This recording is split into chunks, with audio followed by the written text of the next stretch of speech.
Hi guys, welcome. Danny here from the Magic Junk Drawer, and we are up to the sevens, which means we are just about halfway through the entire deck. About halfway there. So the sevens. 7 is the first of what I call the spiritual numbers, 9 being the other.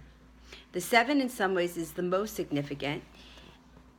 If we take all the cards from one suit in the deck and lay them out, the ace from ace to king, 7 will fall right in the center.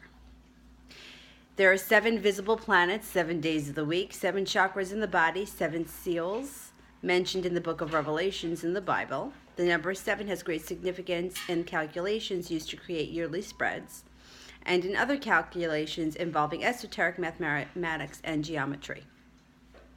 It has always been regarded as an important spiritual symbol and is used in many other religions and cultures. As another of the odd numbers, 7 represents a state of imbalance and a movement away from stasis and balance. In this case, the movement is away from the stability of the 6 because the 6 can represent a state of receiving instructions and directions from a higher source.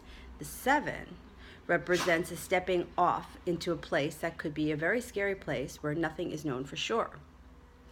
In 7, we step away from the security that comes from organization and harmony in the external world, and we are asked to find peace and contentment within ourselves in spite of external circumstances. To do this represents a high spiritual state of being and one that is not easily obtained. Even Jesus said that it's more difficult for a man to enter into the kingdom of heaven than it is for a camel to pass through the eye of a needle.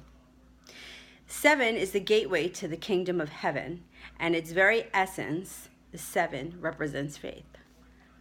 People with 7 birth cards walk in line between the mundane and the spiritual, and they get a chance to experience both during the course of their lives. However, being a 7, they are not truly content and happy unless they're on the spiritual side of life.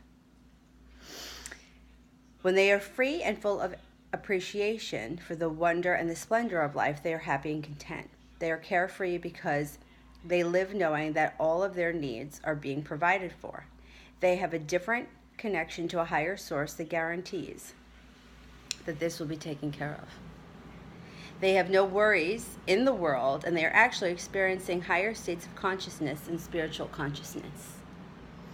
When the 7 person falls back into a material world, they meet with untold problems and concerns. They are afraid of not having enough. They feel insecure and unloved. They worry, and the worry tortures them.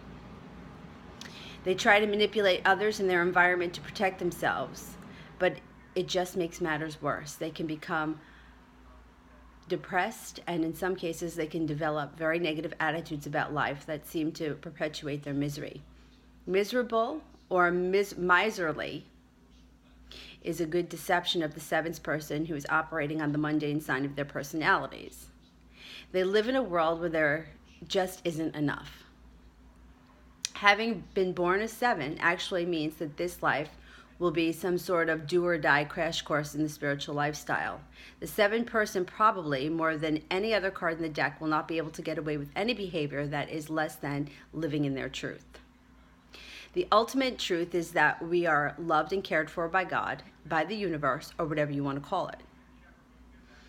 The 7 person will have to walk and live in this truth or suffer greatly the consequence.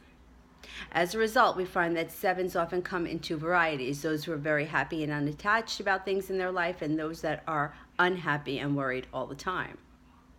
The ones that are unattached seem to live magical lives where things just come to them when they need them. They are giving and they are understanding, and for the most part carefree about their needs being met. They're most often engaged in service to others and are capable of great deeds for the cause of humanity. The other 7s are living in a world of lack and poverty, trickery, or manipulation. They're rarely happy with their life. It is interesting to note that most of the 7s have power cards as their first karma card. 7 of hearts has the 8 of hearts, the 7 of clubs has the 8 of diamonds, and the 7 of spades has the king of diamonds. All of these connections indicate the misuse of power in a former incarnation. Many people of these cards come into this life with a tendency to force things to get their way, along with the habit of avoiding responsibility for their own fears and insecurities. Now, in this life, each time they assert their power from the wrong place, they run in innumerable obstacles and suffer as a result. It is only when they learn to use their power to help others that they can find that things work out in their favor. So the 7 is constantly challenged, and it is not an easy path for most. But the possibilities for experiencing higher states of consciousness and being are also present. Many 7s accomplish what no other card in the deck can: spiritual enlightenment and freedom from the cares of the world. Okay, 7s.